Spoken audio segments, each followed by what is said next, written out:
welcome to Billable Time. Fantastic. Oh, yeah. Excellent. Episode 2, Scott. Excellent. We have Scott Taylor on with us right now. Welcome, Scott. Thanks. Good to be here. The Vice President of Motorsports Marketing at Jackson. Yeah. How does that make you feel?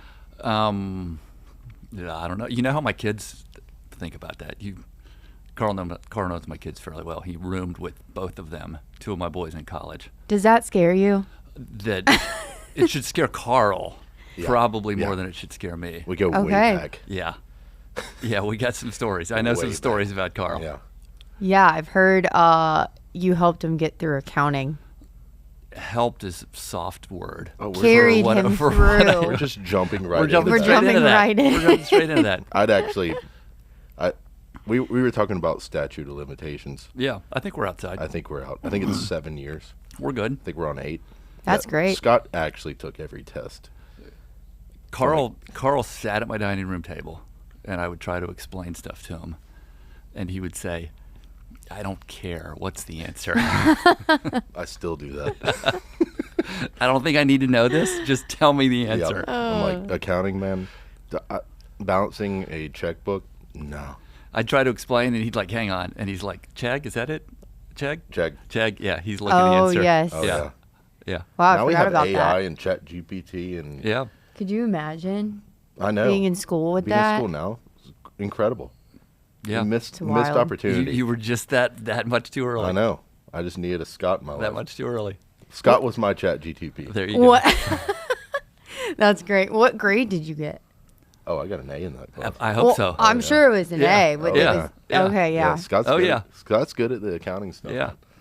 that's awesome. Also good at the track.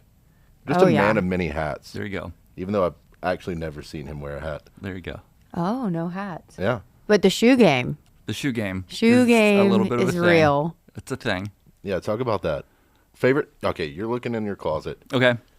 Give me your favorite pair. Favorite pair at the track that's still usable but stylish? The track is real simple Yeah. because it's just like Air Max because it's comfortable. You know, you get a black pair Can't go with wrong. maybe a little bit of something going on with it, and then you're good all day long. Yeah. Maybe on kind of a light day, slip into Air Jordan or something like that. Just, just for fun. Why not? They can get uncomfortable pretty quick. Yeah. Yeah. It's not an all day thing. Yeah. Yeah. Do you slip a Supreme collab Air Force One in there maybe? Not at the track Yeah. because that'll mess that up. But, but that's probably the favorite pair. Track apparel.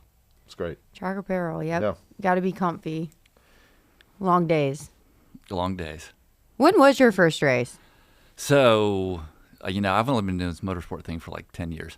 Only 10. I didn't come into that's my world is not this necessarily prior to 10 years ago with Jackson. Your anniversary's in May.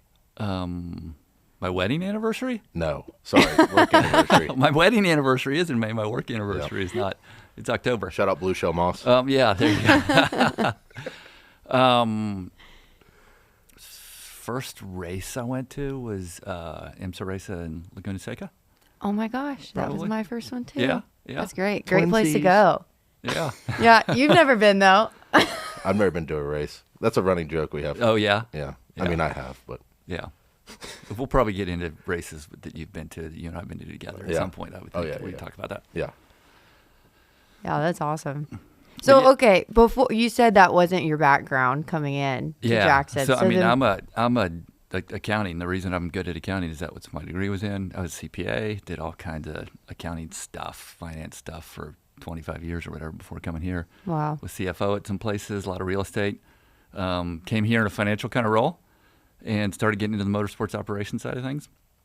And next thing you know, I'm at races 20 weekends a year or whatever. Yeah, And spent a whole lot of time at the track and have some really great friends in this space. So it's been a ride. it's great. My first It's time fun. seeing Huh? my first time seeing Scott give a workshop tour Yeah. was in Daytona. Okay. We were out Oh, there yeah, yeah, filming, yeah. doing a lot of stuff. Yeah, 2-3 years ago, yeah. Oh yeah. But I had no idea how many tires we run in that weekend alone. Yeah. You were talking about, which isn't a client of ours, so we can say. We can Sam's say Club. their name. Oh, maybe they are. we have a We do some stuff. we do some stuff for We do some we stuff. do some stuff for some things for Yeah, some people. for some people. Yeah, and they were like comparing this particular place doing the like 10,000 tires a year or something, 12,000, and we did like 15 in a weekend. We do a little 10. We do a little over 10 during the Roar and the Rolex, 10,000 tires, and there are tire operations that do a third of that in a year. So I was way off. So yeah, see, Carl and numbers. This Big is why numbers you need guy. It's all accounting. connecting. Yeah, I It wasn't. makes sense. But yeah, the volume of work that these guys do at particularly Daytona and some other races like that it's ridiculous. They're incredibly talented. It's an operation. It's a Yeah. thing. Yeah. So let's talk from 10 years ago to Okay. right now. Yeah. You know, we have Sebring coming up Yep. in a couple weeks. How does our team look like from when you saw it from the first time Yeah. at Laguna Seca Yeah. to now we have, you know, things like an ops trailer, Yeah. you know, our whole team where we got everything streamlined now. Yep. What does that look like? How have you seen it shift and like be So better? when I started, the level of support that we had, it was basically you'd go to a race weekend and it was 10 people to get there, 10 people to support it, 10 people to bring it home, and that was it. Week after week after week, same thing. We were taking care of like 8 cars. When our client There you go. got the entire series, we went in from 8 cars on a weekend to 138 cars on a weekend. And it depends on the race weekend. You know, some Daytona, you've got everybody in the world is there, 24-hour race. We go to Long Beach after Sebring. We can do that with 5 people. It's a smaller race. It's shorter. It's a support series of IndyCar. So it's not that tough logistically. But for supporting Daytona and some of these endurance races, we went from 10 people to the first year we did Daytona, we had 70 people. Wow. Working shifts, rotating all through the night, and just trying to find people that know what they're doing, know how to do the work, are willing to do the work. Was a thing. We hired a bunch of guys from who worked at a major tire distributor. We were like, these people know how to mount tires and do all this work. We'll see if we can get some of them to come and do it. So we had 6 or 7 of those as part of our crew. What I later found out was most of these people, the men and women that were doing this, were in management for this company. And they had been told they were going to come to Daytona, crack open a few beers on the beach, and maybe do some stuff around, Not the case. tires at the race. A little different I picture had there. them balancing tires at 3 o'clock in the morning at the end of a 12-hour shift. Some of them didn't come back. There are a couple of them that are still with us. So that was 6 years. We're in the 7th year. Wow. So some of them are still doing it. And that meeting. That's wild. So the hotel meeting that I saw 2 years ago. Yeah. You bring in, because I had no idea how it worked. Yeah. You know, it's like shift work at a plant, Yeah, really. yeah. It works 24/7. Yeah. And I was like, so you have guys like work all 24 hours? And and then you went in and led this meeting. What does that meeting look like for you? Like you have everyone come in. So everyone comes in, and we've got maybe 8 or 10 people that work whole 24 hours, which 24 means 36 really, because you show up at 7 o'clock the morning of the race and you leave at 3 or 4 o'clock the next day. We got maybe 10 people that do that. We've got 45 people that just take shifts that maybe anywhere from 4 hours. You go home for 4 hours, you come back for 7 hours, or maybe you just show up, there for 12 hours. We kind of rotate them all through the night so that nobody's stuck on a tire machine or something for 12 hours or for 24 hours in a row, because you start getting into safety for them, safety for the racers. It's just putting tires on wheels, but it's got to be done the right way, because someone's going to jump in a car that has those tires on it and go 180, 200 miles an hour, and all that's got to be right. Right. So we rotate people all through the night. We got vans coming in and out, bringing different people in. It's a crazy schedule, figuring out where everybody is. Our personnel group here does a phenomenal job to get that 60 or 70 people figured out who they are, get them hired, because we don't need that many people the rest of the year. Right. Sebring will have about 35 people for the 12-hour race. Petite at the end of the year, similar to that. So it's a logistical and manpower operation. Feet. Yeah, it's pretty cool. Yeah. Yeah. There's definitely a lot that goes into it that you don't think about Yeah, unless you're in it. I mean, I describe it a lot of times, the work that we're doing, and just to elaborate on the work that we're doing. I mean, we are mounting, balancing, inflating, distributing the tires for all the race teams that are in the entire race. And And most people, they watch a race and they see, tires come off a car and go over a wall, and brand new tires come over the wall and go onto a car. In the strangest thing for a marketing company to be doing, we are everything that happens with those tires on the other side of the wall. On the other side of this wall right here, we've got 12,000 race tires. Probably less than that right now because they're starting to load up to head down to Sebring. So load them up on tractor trailers, get them down there, and get it all taken care of. Man, what makes the Jackson team so good to work with when we have to represent? First off, we have to represent those clients at like we are them. Yeah. Because we're partners with them. But what would make them want to work with us opposed to someone else? So if you think about motorsports broadly and think about the people in motorsports, I think there's two categories of people there. There are people who are trying to solve a problem, and that problem is, how can I go faster than somebody else, no matter what that means, right? From the design of my car to the selection of my driver to the support to the everything. How can I go faster? And then the other problem I have to solve is somewhere in the course of that race something's going to go wrong. And how are you going to adjust to that problem? How are you going to fix it? How are you going to solve it? How are you going to, fix the car or adjust the driver lineup or whatever you can do? How are you going to solve that problem? And the second thing that's happened at the racetrack is people are telling stories. All those stickers on the side of a car, somebody's trying to tell a story about their brand, about their service, about their product, whatever it happens to be. They're telling a story. And not coincidentally, I think Jackson is really good at both of those things. We have a creative group and a true marketing department that is a phenomenal group of storytellers. And whatever story it is you're trying to tell around that venue, that asset of a racetrack, we're really good at doing that and figuring out what it is you're trying to say and coming up with creative ways to say that. And then from a problem-solving standpoint, as we talk about the race tire support, the logistics, how do we get there? How do we do it efficiently? How do we do it? That's just a big old problem. How do we solve it? We do something similar for another client in the off-road space, where we go down into Baja and we take 200 people in there to support a race effort. That's a really big problem. How do you get everybody in there? How do you get everybody back out? How do you get all the travel scheduled? How do you get pit stops and support set up? We're really good at doing that. And then we have clients who want to use that race to tell a story about their product, and we can help them do that. So those two things, we don't excel at one more than the other, but we're really good at both of those things. My background is in accounting. We solve different kinds of problems.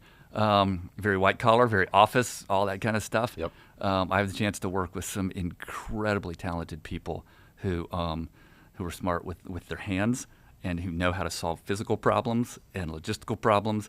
And I'm constantly amazed at the talent that they display in figuring out how to do the things that it is that we need to do when there's no roadmap, there's no instruction book, there's no guide to follow. You just have to. This is what we need to do. How are we going to do it?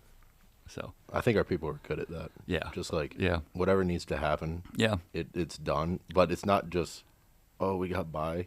It's it's done probably better than the professional. It's done really well. If you were to hire some huge company to do it. Yeah, and you talk about creativity. A lot of times, creativity, you think people who can draw really cool pictures or come up with these amazing ideas and whatever. And sometimes it's just, how do you solve a problem? Yeah. How do you get a vehicle from here to there? How do you get something wired like this? How do you get a schedule set to run 24 hours or 36 hours or whatever it happens to be? And so solving those problems is something we're pretty good at doing, I think. That's awesome. Would you say, how would you describe your typical race week or weekend, from a higher point of view? So from my perspective, the track is, it's a place where we intentionally are wanting to find business and find ways to help other people accomplish what they're trying to accomplish. So me personally, the group that is running our motorsports support operations doesn't need me to do anything. They don't want me to do anything. Yeah. I will say that the most involved I've been physically in making it happen. The very first time we supported Daytona was 2019. And we had, 3 months earlier, we had supported the last race of the season with 10 people and 8 cars. And now here we are at Daytona with 70 people and 130 whatever cars it was, and 16,000 tires that we'd taken down there, and 30 whatever tractor trailers. And so we're trying to figure out how to do all this stuff. And one of the things I did not think of was the fact that as we churn tires through that operation, and we're changing and we're mounting and do all this kind of stuff, well, it's like 240 tires an hour can go through that operation, which means 240 new tires every hour are going through there. What I never thought about the fact was that means 240 scrap tires are being created every hour as well, right, that have to go somewhere or they're going to stack up really fast. Didn't think of that. So from about 2 o'clock in the afternoon until about 4 o'clock in the morning, when, thank goodness, it rained so hard that they red flagged the race and we had to pause, I put on a pair of gloves and was hauling scrap tires nonstop and throwing them in the trailer. And I still have that pair of gloves in my office. Oh, that's cool. As a reminder that it's like, I need to be a little better prepared than that. Yeah. And if there's an endurance race, we have guys getting those scrap tires out of the way. So that's a long answer to that's the most involved I've been. But really, it's just there to represent Jackson. We have good relationships with the series. We have a couple of different clients at the track. Depends on the race weekend. We've had as many as 4 or 5 different clients at the track. So it's really just kind of overall management and oversight. If something goes bad wrong, that means I'm probably getting called. If everything goes really smoothly, it could be a fairly quiet weekend for me. But yeah, Wow. still have the gloves in the office. I think we have some footage of you actually. Yeah, I'm sure loading you do. tires at Daytona. Yeah, it was in the middle of the night. We had I'm just sure run that you energy do. drinks to the guys. Yep. Big cooler running around. Yep. And Scott was like, "Let me go sling some tires." Yeah, in the back because of an 18 instead wheeler. of coming to help, it's like, oh hey, he's throwing tires. Let's go. Let's get film of him working. Yep. That's great. Is really the way it works. So, what do you think? What sets Jackson apart from other? Well, first off, marketing agencies, and secondly, motorsports marketing. Yeah. I mean, a big thing just from other marketing agencies is the motorsports side of it. I mean, the fact that on the other side of the wall, outside of this room, is like I said, 12,000 tires. You're not going to find that at most marketing agencies. No. But when it comes to the motorsports side of it, we have a group of people that have been involved in this space for a real long time. When I say I've only been in it for 10 years, I'm not downplaying 10 years. 10 years is real, but compared to the involvement of some other people, 10 years is not that long. Right. And the number of different places we've been involved in, whether it's NASCAR, whether it's sports car racing, whether it's off-road racing, some drag racing, some drift racing, all kinds of stuff over the years. It's experience, it's relationships, it's an understanding of the space. I mean, the race track, the race season has a flow to it, and an order to it, an expectation to it. There's a lifestyle that either you're like, this is great and I love it and I want to be involved in this, or I don't get it. Why would people do this? There's some people that are that way. It's like, why would I travel this much? Why would I do all this stuff? For those of us who are in it, you get a little bit antsy, like, okay, when's the next race? What's up next? You kind of develop a family. It's track. These are people you look forward to seeing week after week, and when you have a gap, you miss those people and those relationships. And then it's just really an understanding of how to use the space. Again, like I said, storytellers. How do I use the space to tell a story? You don't have to be an automotive company or in any way related to performance sports to use the track to tell your story. There are a lot of ways to use that as an asset to entertain your clients, prospective clients, whatever it happens to be, but to have a place where you can build those relationships and those conversations and try to talk about the stuff that you want to talk about. So, I saw, I've been here 5 years. Yeah. So I remember a time where I think we had a old ops trailer. Yeah. Right? Yeah. But the new one, now going to the track a couple of times, I see, that's a sick place. Yeah. To, have meetings. Like, if you're in the paddock and, you're want to come hang out and talk shop and have a meeting and meet with others, we have Starlink and all that stuff's available. How cool is that to have that where you can be like, it's a prospective client and you're like, hey, you want to come in and use and talk to us? I can't imagine life without it, truthfully, for what I'm trying to do. I mean, you think Daytona, I mean, on Friday of the week of Daytona, I think our first meeting started at 7:30 or 8. And by the time we were done, it was meetings with different people, some current clients, prospective clients, just different stuff till probably 8 o'clock at night. Wow. And having that space, the ability to work out of that is pretty valuable. Yeah. It's a very welcoming space too, Yeah. which I feel like makes a huge difference. Yeah. Just because there's so much chaos always at the track. Yeah. I don't know. It's just like comfort there a little bit. Yeah. Do you get involved with the coffee machine? Me? Yeah. Oh, yeah. That's an important part It's of the a track. huge Yeah. part. It Yeah, is that's a big vital. deal. People don't know we have that. Yeah. And they need They to. need to. What is the brand of it? Is like, It's just an espresso. man, But it's fantastic. talking about a kick in the Yeah. pants. Oh, yeah. That'll get you going. Yeah. It's amazing. What's your favorite flavor that you can get in that? So I'm not great at favorites. That's not really how good I am at that kind of stuff. Got a phone vibrating here. Hang on just a second. Even though I put it on Do Not Disturb. We're probably Daryl. busting right through it. Probably Daryl's calling him. I'm not really good at favorites, and I'm sometimes don't pay enough attention to be just kind of like, oh, this is coffee, let's go. Yeah. So that's pretty much how I roll with that. It's like just grab whatever's there Grab what's happening. and hit it. I will say there are colors in there. It's not like there's a flavor. Oh, like, they're colored. At least from colored what Yeah, I've noticed, yeah. it's just colors. Yeah. Wow. So I just kind of pick randomly. But they all mean something. yeah, they all do. they all just mean don't something. Don't know what. In addition to coffee, I will go on record and say this. We have the best snack. I'm not even going to say Yes. a drawer. That's It's not a drawer. That's a problem. It's a closet. It's a little bit of a problem. It's a full closet. Yeah, it's a little bit of a problem. It's a 'Cause great problem. I don't need that. I don't need that at the track. It's like, oh, I just ate breakfast. I wonder what's in the cabinet. Yeah. Go Yeah. snag something. Yeah. Well, I mean, if there's downtime at the track, I don't know if you feel this way. I mean, snack mode. yeah. Always. It's Yeah. hard not to. Why not? You know? Yep. Why not?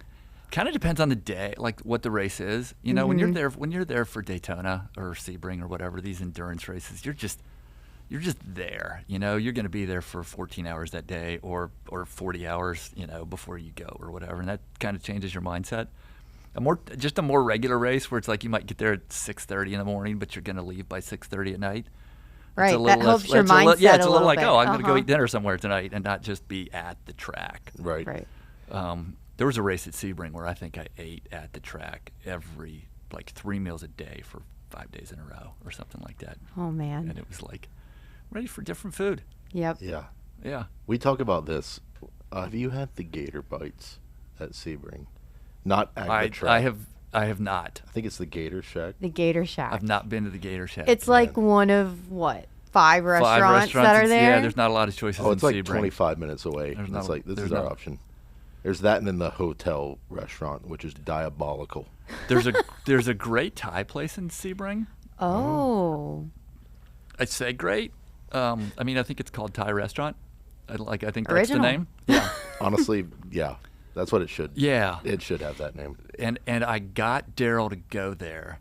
Oh, yeah. Let's talk about that. Yeah. So Daryl's our CEO. Yeah.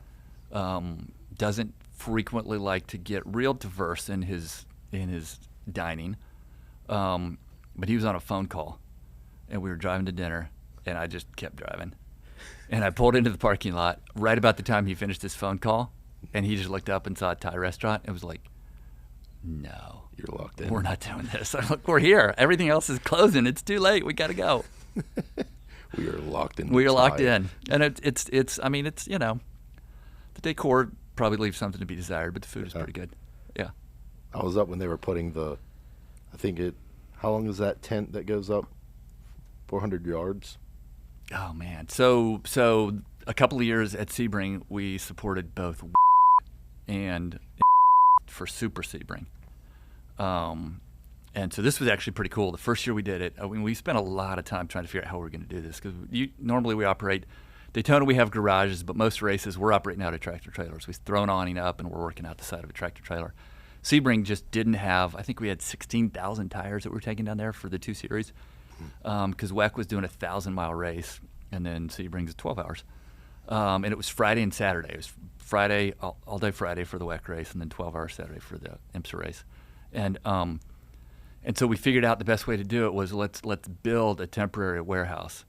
So we built a 23,000 square foot, I think it was, temporary warehouse. Crazy. Full of 16,000 tires, and took care of for the entire week, and took care of because they would take turns with track time and everything. And one of the coolest things was that year Fernando Alonso was driving.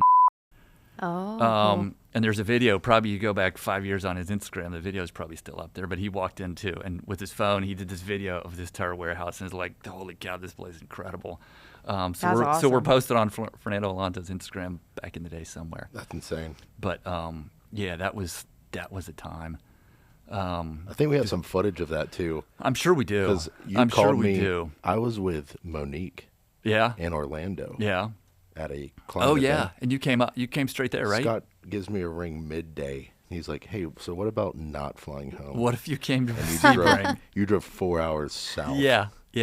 Hopped in a rental car. That's and right. Go What hang were out. you thinking during that I was call? like, never been to the armpit of Florida.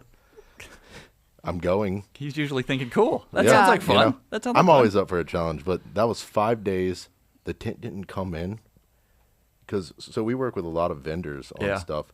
I mean, it's not like we have room for a 23,000 square foot. Right. Yeah, we don't own one of those. Yeah, that's not a thing we have in the warehouse back there, even though we have a lot of things. But, it didn't come in on time, and our people were like, hey, how do we figure this out? How do we get going? Andy, actually, there's an interview of Andy going, well, things didn't play out today, But all of a sudden, they bring in these lights, like road construction crew. This thing gets constructed in like 12, 14 hours. That's wild. And To even get it stocked, just putting 16,000 tires in there in a certain order and organization, and so that everybody knows what tire when they need to pull a tire, they know where to get it. It was pretty cool. Yeah. I think we can show that too. I mean, it's like 14 seconds long. That'd be this great. Thing just it's like an Amish barn raising. Yeah. It was wild.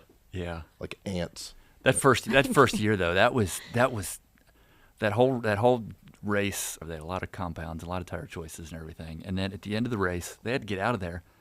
So they had to dismount every tire that they had mounted. And so we had a crew come in at 11 o'clock at night, and all they did was take tires off of wheels. Oh, And if my man. memory is right, so we had like 6 guys come in just to do that. I thought 6 guys will be plenty. We rolled back in for the IMSA race the next morning at, I want to say 7 o'clock in the morning, and those guys were just finishing up. And they had all night long been just dismounting tires. That was all they did. That's a long day. That was Night shift. Yeah, that was almost harder than 24. That was tough. Yeah, that's a push. Yeah, that was tough. Was that your most challenging race or event? You feel? Those two, both of those were 2019. Yeah. And so that was the first 3 months of having this whole deal. Top and COVID too. And it was those two. That's yeah, true. COVID. So Good COVID, grief. that tent, it was supposed to be Super Sebring again. And COVID was starting to be a thing. All right. And Sebring was supposed to be that weekend, and we were already down there. We had guys down there for 2 weeks, supporting some testing stuff, but starting to build that tent, starting to put tires in, starting to get it all set up. We had everything down there, everything set up, ready to go. I was supposed to hop on a plane the next day to go down there, and they had already canceled the F1 race in Australia, I think it was maybe, and IMSA was still kind of holding on, and then it was like, nope, we're not doing it. And it's like, I got 10 guys in Florida, and we just built a 23,000 square foot warehouse that's got 16,000 tires in it, and I guess we're going home. And that's what happened. Goodness gracious. But yeah, that was a year. Just every race, you get forehead scans going into the track.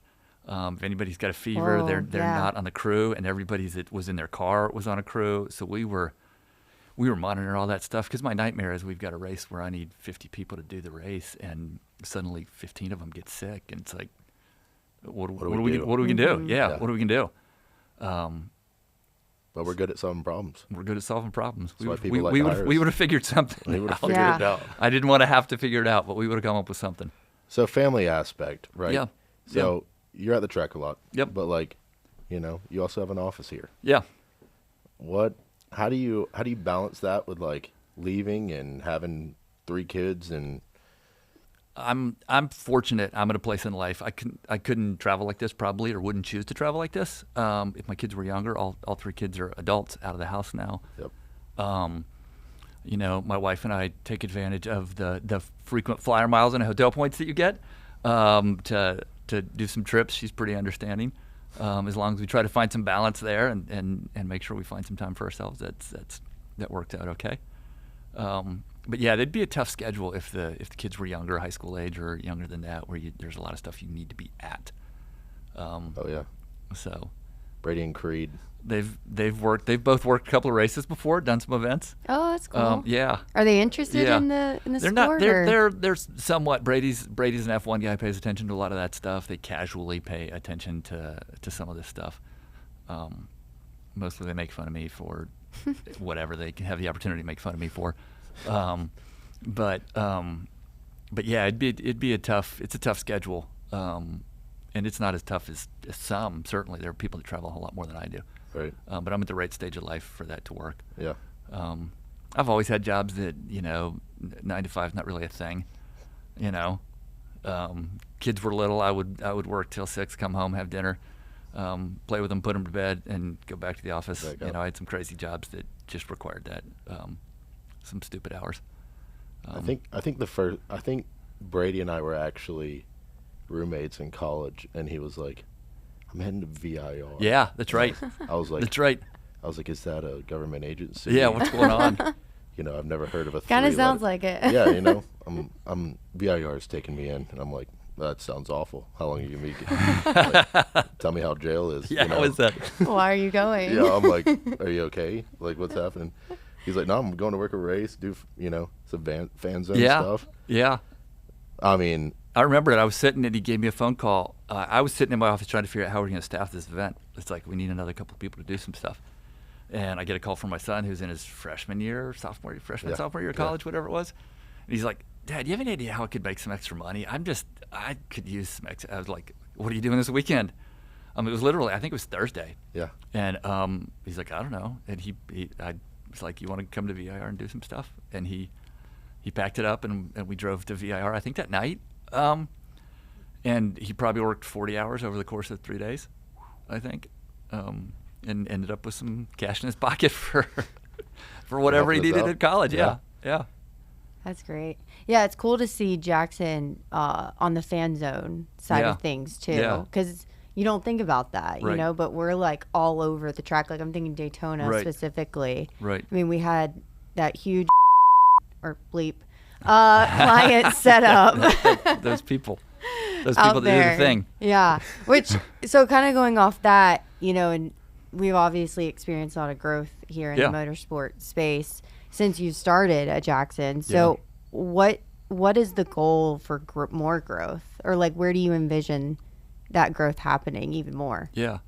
I mentioned that problem solving and kind of storytelling are key capabilities, or it's almost in our DNA more than a capability. I think it's just kind of who we are. That's the type of people that we hire. We're also really good. I think we're really good at just taking care of people. So ideas for growth that I'm pursuing, it's like from a hospitality, from a hosting standpoint, the track is a phenomenal place to tell your story if you can get people there. You don't have to be a passionate motorsports person to go to a race and have a really good time. You're seeing things and experiencing things that you probably never thought you would see, have never been close to, and we have the ability to deliver that experience, and whatever story you're trying to tell around that, we can help tell that or give you the space to tell that story. Whether you're a dealer who's trying to sell a product and wants to see your product, wants your customers or potential customers to see your product being demonstrated. Whether there are technology companies and even accounting firms that use the track as a place to let's entertain these prospective clients, and then in the evening we're actually going to have some kind of a workshop where they can network with each other or whatever. And there's so many opportunities to create in that space and really use that to tell stories. There's the fan zone activation and the ways to talk to people. There's social media, and you think about sports today. It's interesting. I was listening to a podcast, which is kind of ironic that because I'm going to reference a podcast. One, we're on one, which is ironic. Two, this guy made the point. He's like, there are a ton of people who would call themselves sports fans that rarely ever watch a game. Their sports consumption consists of looking at it on your phone and social media or short clips or YouTube or whatever, and then listening to people talk about your sport in a podcast. I probably consume a lot of sports that way. I like the NBA. I rarely watch a game. I listen to a bunch of podcasts about it and listen to people talk about it. And it's social media and a bunch of different sports that I follow in that way. And so even the motorsports platform, only so many people are going to come to a race. But then how do you amplify that to the people that didn't come to the race through social media and these other ways that you can reach out to people and have people experience it, whether they were there or not. And then as they experience it, you can talk about your product. If your product happens to be that particular race or that racing series, you're marketing to them in that way too, where it's like, you know what, that looks pretty cool. Maybe I'll go to a race.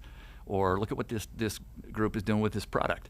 If you think about motorsports specifically, you think about all the other sports, they exist largely for the purpose of entertainment, right? Nothing is being developed or progressed or anything on a basketball court or a soccer field or a baseball field or a hockey rink, whatever. It's entertainment. If anything is being developed, it's the things that are used in that sports, whether it's shoe technology or skate or whatever, you know?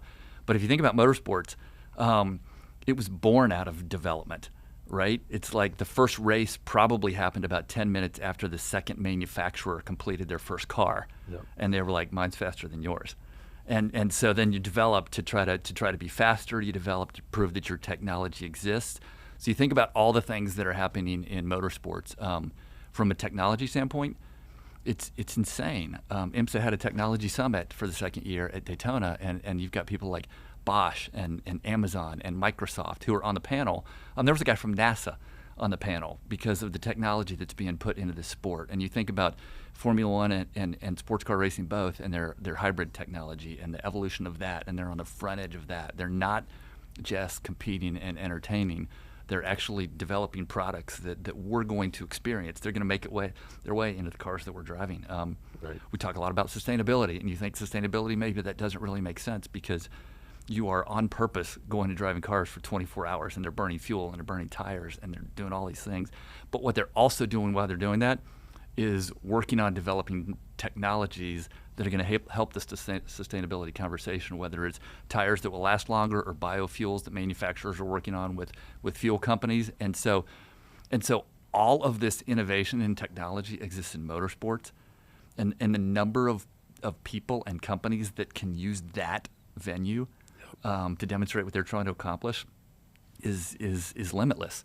And like I said, I think we're pretty good at telling that story. Yeah. And so everything we do on a race weekend, part of the stuff I'm involved on a race weekend is helping tell our client's story. Not just showing what we're doing, but why we're doing it and what they're learning from it and how they can make their products better and how you, the guy that buys that in the store, can benefit from what's happening at the racetrack. I mean, that was kind of the whole point of doing this in the first place was like, you know, we do a lot of cool stuff. We do, yeah. Lot. That's my phrase. My phrase is that we go cool places and do cool things. Yeah. It's like we can't pretend we don't because we do. It's true. It's true. Yeah. We do. It's great. But like, you know, also we're really good at, we have connections. I don't even know, like the amount of people, I followed you around just on, what was it, Paddock Walk? Grid walk. There you go. Big race guy over here. That's right. Close enough. Big race guy. But like, you know, it was just person after person after person after person. And all different sorts of companies that were there because they either want to be seen there, they either are tied to motorsports. I'm literally reading a book right now, and it's like everyone wants a battle to fight. Yeah. And win. Yeah. You know what I mean? And so sometimes people are a little more inward looking at that. They're outward. Maybe it's, you know. Any facet of life, you have a battle that you want to win. So it's like, you know, we have people in places and connections where it's like any company could come up to us. I mean, we have so many different walks and people around us, and I think that's why we're so great. It's like, hey, we have an Evan who almost wears shooting sleeves on his legs and can sling a tire like I've never seen. Yeah. You know, we have an Andrew Sills who takes incredible photography. Yeah. But also is main job as a tire guy. One of the best tire fitters you'll ever meet anywhere. Yeah. And then you got the Javier who's going to chase his dream of racing. Right. We wish him the best. Yep. But like also a great tire fitter, Yep. but also incredible racer. Like, that's why I think our company is unique, is like we can connect you anywhere because we have ties everywhere. There's a diversity of relationships and experience for sure. There's people that have been doing this a lot that we work with at Jackson that have been doing this a lot longer than I have been doing it. There's a guy, Mark Alibrand. This was his 24th 24 hours of Daytona Whoa. as a tire fitter. Fitting. He has changed thousands upon thousands upon thousands of race tires, and he is just so good at what he does. I'm sure he's seen a lot too. He's seen a lot. He's seen a lot of change. He's seen it all. Wow. But yeah, 24 years that he's been doing that. That's wild. So let's give. So, for example, we're walking up to somebody. Yep. On a grid walk. Yeah. Now that I know that term. Yeah.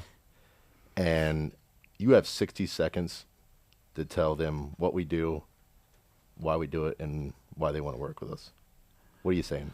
That's pretty challenging, one, because it's the range is really broad. Yeah. So how do you put it in 60 seconds? I personally it depends on that relationship, but I'm probably not going to do that in 60 seconds. I'm probably not even going to try, because I'm doing that assumes a lot about what they need. And I don't want to jump in and start telling them all the stuff we could do until I even have a clue what it is they're trying to accomplish. So I'm probably going to use that 60 seconds to start just figuring out who they are. And maybe that's a cheap answer to the question. No, that's great. But it is. It's, we can do a lot of different things. But maybe that's not what you need. I met with a guy last week in the off-road space, and he was trying to figure out what we could do for them, and the answer was actually probably pretty simple. It wasn't specifically what he asked for, and I backed away what he was asking for because it wasn't really our core competency, and drilled it down to what if we just did this, and then you can leverage that into what you are trying to accomplish, and you're probably the better person to do that than we are. Right. So again, that's style, that's personality. But it's a hard elevator speech. 'Cause a lot of what we do, it's not going to make sense until you see it. Mm-hmm. Even this conversation. Yeah. Probably 50% of this, people are like, I don't quite still get what it is that you're doing. You're at the track, you're doing stuff. But you kind of have to see it to understand. But it's all storytelling and representing our clients. And I mean, you talked about that meeting before Daytona. One of the things I tell those guys is, the brand we're representing has a valuation. The brand, not the sell all their stuff, this is what they're worth, but the value of the brand is in the billions of dollars. And we get to put on their uniforms and do work and represent them.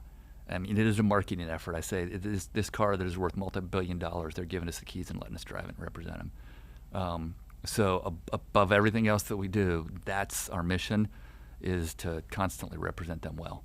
Yeah. We may be just changing tires, but people are walking up and seeing what we're doing, and they're not seeing us. They're seeing them, and we're representing them in the way that we conduct ourselves, and the work that we do, the way that we interact with race teams, the way that we interact with fans, whoever shows up. That's who they're seeing, right, is the client that we're representing.